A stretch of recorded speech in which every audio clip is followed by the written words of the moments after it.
Okay, let's dive in. We're talking about Cologne Cathedral today. Right. An absolutely iconic structure. Iconic is one word for it. How about this? It pulls in, what, 6 million visitors a year? Makes it Germany's most visited landmark. That's right. And a UNESCO World Heritage Site since '96, which isn't surprising. But here's the kicker. The thing that always gets me. It took almost 632 years to build. That number is just staggering when you think about it. Seriously. So today, we're really going to unpack this incredible building the journey, the sheer scale, and why it still matters so much. And there's so much there. Its story is really one of, well, incredible perseverance. You look at it now, all intricate Gothic detail. Yeah, you just assume it was always like that, right? Completely. Exactly. But that's not the case at all. So it started way back, 1248, and then, what, around 1560, they just downed tools? Pretty much. Construction just stopped. Yeah. For centuries, unfinished. Wow. Just like that. What happened? Why stop something so, well, monumental? Well, you had the Reformation creating huge shifts, changing political winds, funding drying up. Lots of factors meant it just stalled for a very long time. Okay, so it sat there incomplete. But then, around 1814, there were murmurs, attempts to restart.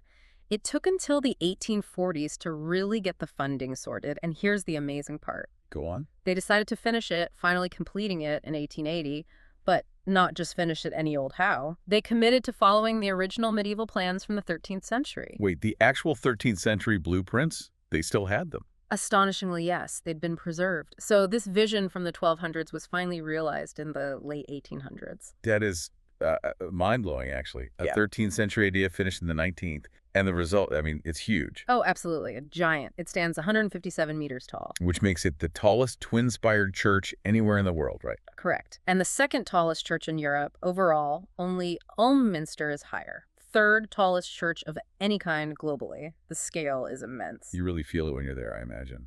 Definitely. And it's not just the height. Think about the façade. Those twin towers give it the largest church façade in the world. The largest façade. Wow. Yeah. In Cologne itself, literally the only thing taller is the modern telecommunications tower. It completely dominates the skyline, like a medieval skyscraper almost.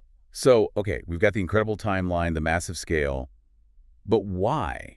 What was the driving force behind starting something so ambitious back in the 1200s? They must have known they wouldn't see it finished. That's a great question. The main purpose, the original vision, was twofold, really. First, it was designed specifically to house the reliquary of the Three Kings. The biblical Magi relics. Believed to be, yes. That reliquary made Cologne a hugely important pilgrimage site in the Middle Ages. Think of the prestige, the income that brought. Right, a major draw. And the second reason, it was also intended as a place of worship grand enough for the Holy Roman Emperor. So it was about spiritual power, political statement, economic engine, all wrapped up in one colossal building project. A powerhouse, literally built of stone. And even though it was left unfinished for so long. Exactly. That interruption, that massive gap, and then the eventual completion based on the original dream. It almost adds to its power, you know? How so?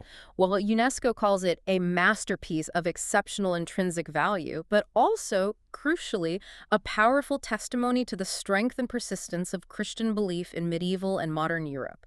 It bridges centuries. So it's more than just an old building. It's a symbol of continuity.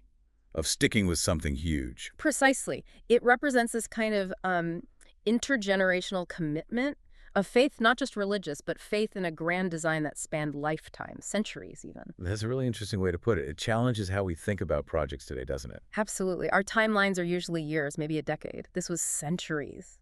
So thinking about this incredible story, what does it leave us with? What should you, listening, take away from this? For me, it really embodies that long-term vision. The dedication across generations is just remarkable. Yeah, it really makes you think.